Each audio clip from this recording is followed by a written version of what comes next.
ꯅꯨꯡꯁꯤꯔꯕ ꯑꯩꯈꯣꯏꯒꯤ ꯄꯥꯂꯦꯝꯒꯤ ꯑꯄꯨꯟꯕ ꯃꯩꯇꯩ ꯂꯥꯏꯅꯤꯡ ꯂꯨꯞꯀꯤ ꯂꯨꯆꯤꯡꯄꯨꯔꯦꯜ ꯑꯩꯈꯣꯏꯒꯤ ꯏꯄꯥ ꯏꯄꯨꯕꯨ ꯑꯩ ꯀꯧꯁꯤꯟꯖꯔꯤ ꯏꯄꯥ ꯏꯄꯨꯗꯒꯤ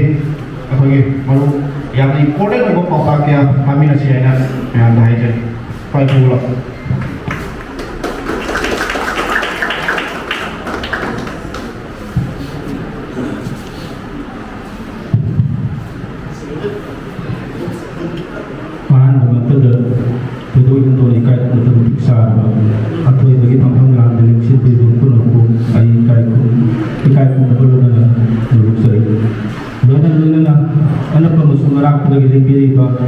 Sila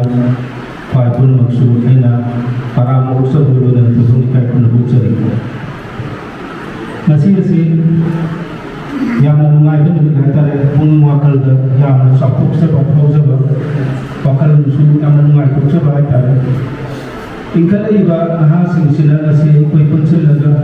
koi sing amat pun dah pun dah pun dah satu masalah dari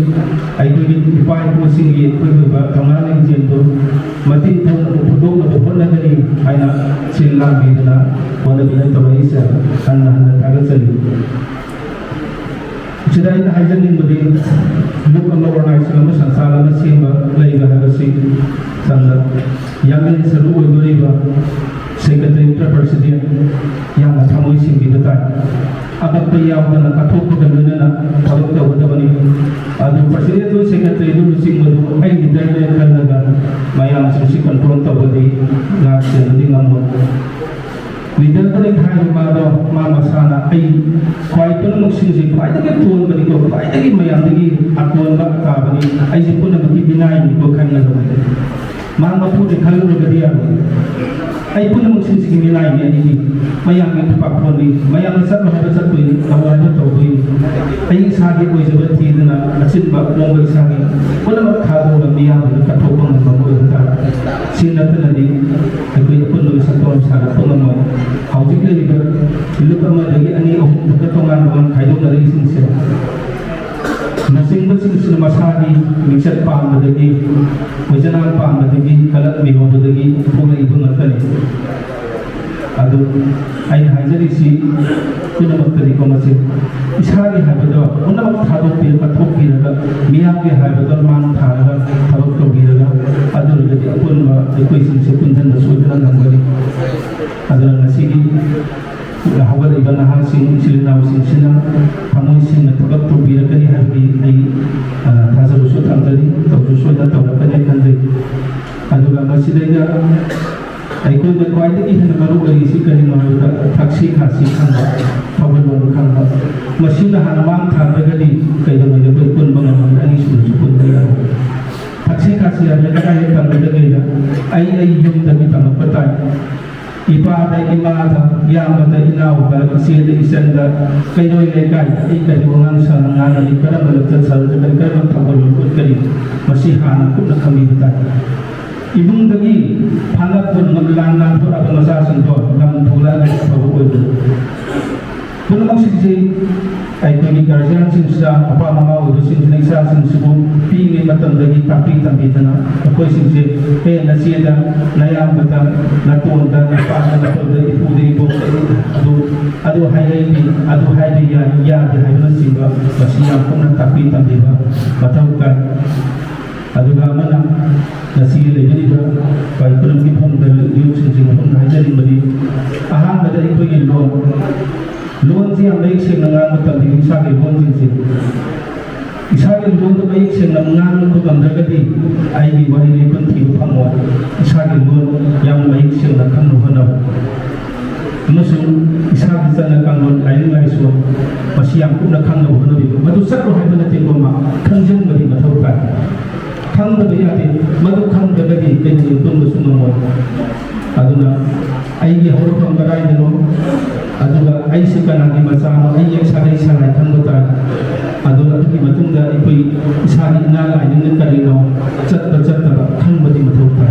mana pa matu cat nu kesukai di matunda kena suatin belai tahu tu isari potu di kan betul ay isari potu kan betul migi mapotu ay natira kan betul matu kesukai nalu aduna asai lagi juga saya nawasin jadi jika nawan ikat iban moy suci tunggi ꯍꯦꯟꯅ ꯁꯔꯨ ꯑꯣꯏꯗꯨꯅ ꯂꯩꯒꯗꯧꯔꯤꯕꯅꯤ ꯑꯗꯨꯅ ꯃꯈꯣꯏꯁꯤꯡꯁꯤꯗꯤ ꯌꯥꯝꯅ ꯀꯔꯤ ꯍꯥꯏꯇꯥꯔꯦ ꯃꯔꯨ ꯆꯪꯕ ꯆꯪꯖꯟ ꯌꯥꯎꯕ ꯃꯤꯊꯣꯏ ꯃꯤꯍꯦꯟꯕꯗꯨ ꯑꯣꯏꯍꯟꯅꯤꯡꯉꯤ aduna masih koi dua suya ni hati wakil ni sih nak banyak nak pinjal lega ariam badan option nak na koi ni anda catai serupudi mangat antara kan pinjal matang katai itu sih kamar tu sih akan anda apa kita tak tahu pasal tu hiba aman enggak tak tahu hiba aduna aman enggak musuh aman tapi aduna itu kena saya dah bestu yang ada tu bestu lagi ngang matang tu dia tahu sih aduna hari itu sendiri madu tahu kan ini fasa dia hujiti nahas sih yang wakil kar lagi nahas itu loksin sih yang dunia tahu itu kan itu tahu tu benar kan ini hari mana mapan pun nama mulai dah kan banget nahas sendiri itu nama itu kesuh kami ngai leti kesuh zohai ngai leti malam ni mulai ni kan mulai dah kan banget kan aduna lagi pada nahas sih ini hasil ni ahan pada ikut sini saling luan baik sih ahan ada kan bukan apa taksi kasih kan bukan apa sini kuat ini yang mana boleh sih adun ngasih ki ikut ni lagi pada baik sini sudah masih amat tertentu nanti ko apa anak kan di galu adun isah di ingat lain ini dan satu lagi pada ingat di dalam tadi ada isah di single ini yang sebab bersunnah tahu pengertian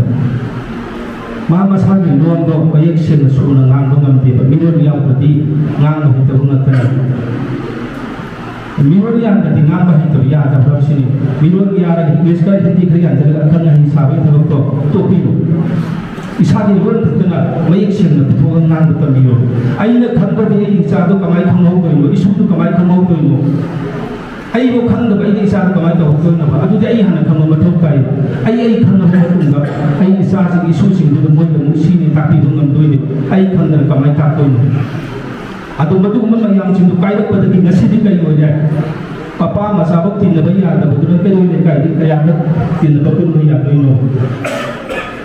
pasi ka na di so ya ko no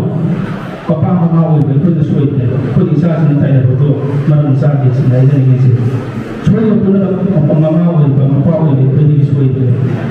Ada masih matang su, menurut dengan hasil jadi, mau itu imam kaiban dan sadang agar kuih dia seperti kuih hok kita itu nak hok berbasu seperti yang namanya sih nama mutara dengan ini. Tapi hari baru itu jadi, betul ni hendak ada sukan bawa yang sih yang nama tunang marin sih lagi penting lagi bahan tadi ada sih adalah sunnah sih betul beri pengaji itu muka sanjang jawab baru betul beri selalu kena ada sih ayat siapa tahu beri sih ada sih ada sesuatu itu Kasi ipai yang pasal pautat kaya bebe yang ipai puna yang sini ipai puna hanya kita pergi luar sana ayi cina ayi khatra yang biawi pagolak ba naharul yang biawi ada aku ini luar sana main itu aku ini ya makai aku mai teh macam pun berarti aku mai teh luar sejajar dan nama aku nasi aku mai teh macam pun mana atau peluang yang sendiri Hindi luar ngang dah English luar ngang dah aku mai teh macam dia aku macam ngang aku luar sejajar nak tu ini jadi aku ini mai teh luar saya asam musuh associate official language sudah panggil beri kerana betul dah mai teh biar su tambah ayah aku pilih beri school lain juga government school private school pun nama kita bagi mai teh biar saya tambah jadi keluar tu already adu kita makta beri aku nama lain di mana aku memang saya mai teh biar saya jadi saya tu ayah beri orang aku lakukan aku singkat si ayah mai teh so request tu jadi